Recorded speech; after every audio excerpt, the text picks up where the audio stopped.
Assalamualaikum warahmatullahi wabarakatuh. Saya Dian Ida Merdeka Sari dari SMK Negeri 3 Balikpapan, calon guru penggerak angkatan 11. Berikut refleksi diri tentang pemikiran Ki Hajar Dewantara, filosofis pendidikan Ki Hajar Dewantara. Bagian pertama, intisari filosofis pendidikan Ki Hajar Dewantara. Bagian kedua, tujuan pendidikan menurut Ki Hajar Dewantara. Bagian ketiga, pembelajaran yang sesuai dengan filosofis Ki Hajar Dewantara. Bagian 4, membentuk budi pekerti. Dan bagian 5, implementasi dalam pembelajaran yang telah saya lakukan. Intisari filosofis pendidikan Ki Hajar Dewantara. Pendidikan dan pengajaran merupakan usaha persiapan dan persediaan untuk segala kepentingan hidup manusia, baik dalam hidup bermasyarakat maupun hidup berbudaya, dalam arti yang seluas-luasnya, di mana pendidikan adalah tempat persemaian benih-benih kebudayaan yang akan melahirkan sebuah peradaban. Oleh karena itu, pendidikan harus bersifat dinamis agar mampu menjawab tuntutan zaman. Tujuan pendidikan menurut Ki Hajar Dewantara. Kodrat alam, tempat di mana anak-anak itu berada yang membentuk sebuah kebudayaan dan kebiasaan suatu masyarakat.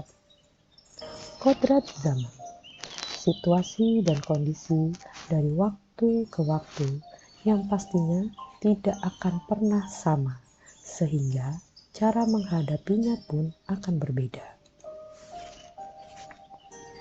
Berdasarkan pemikiran tersebut, saya menangkap bahwa sebagai seorang pendidik mampu memfasilitasi anak-anak dengan membangun pengalaman belajar dari lingkungan sekitarnya, sehingga pembelajaran akan lebih bermakna, kontekstual, dan relevan dengan kehidupannya. Lalu yang tidak kalah penting adalah selama proses belajar tentu perlu mengintegrasikan cara-cara kekinian yang sesuai dengan zaman mereka.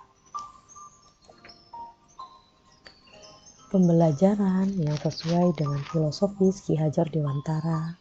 Yang pertama, pendidikan yang memerdekakan dan berpusat pada peserta didik.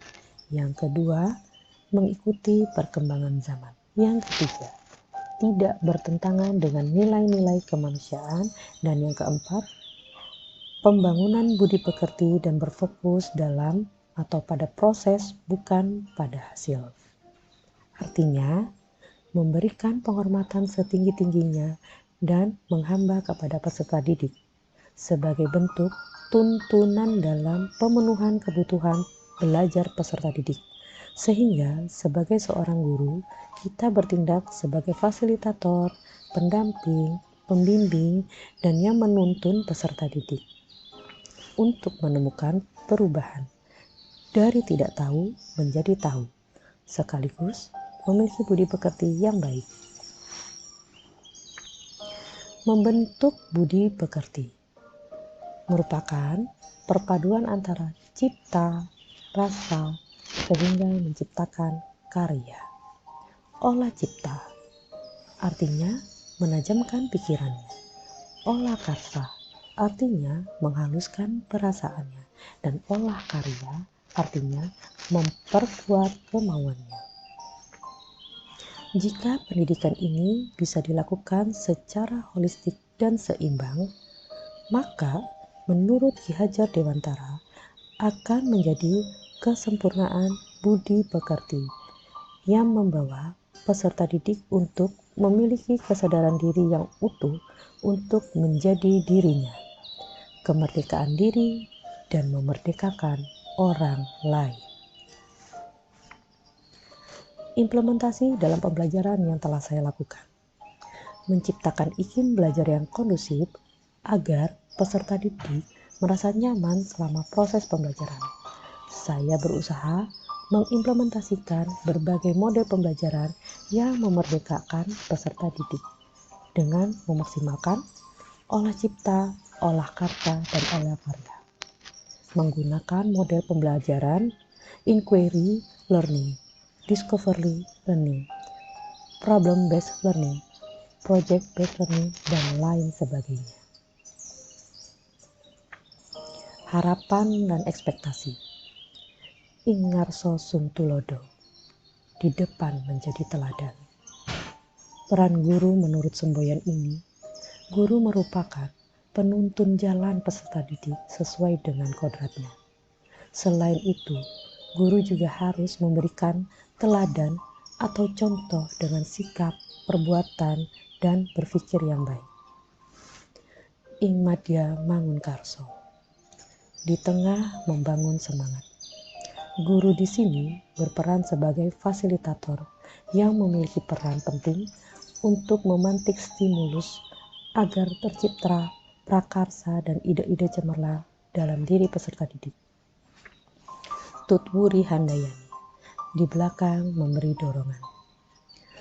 Guru dalam memberikan dorongan ke peserta didik untuk memiliki keberanian dalam menggapai cita-citanya. Guru menghargai dan mendorong potensi yang dimiliki peserta didik, maka guru harus bisa melihat keberagaman yang dimiliki peserta didik. Harapan dan ekspektasi. Harapan untuk peserta didik dalam era Merdeka Belajar ini sebagai peserta didik harus memanfaatkan kesempatan untuk eksplorasi diri. Maksudnya, mengoptimalkan segala potensi, bakat, dan minat yang ada di dalam diri agar mampu bersaing dalam tantangan global. Sekian paparan refleksi dari saya pada kali ini. Saya ucapkan terima kasih. Semoga bermanfaat. Salam guru penggerak. Tergerak, bergerak, dan menggerakkan.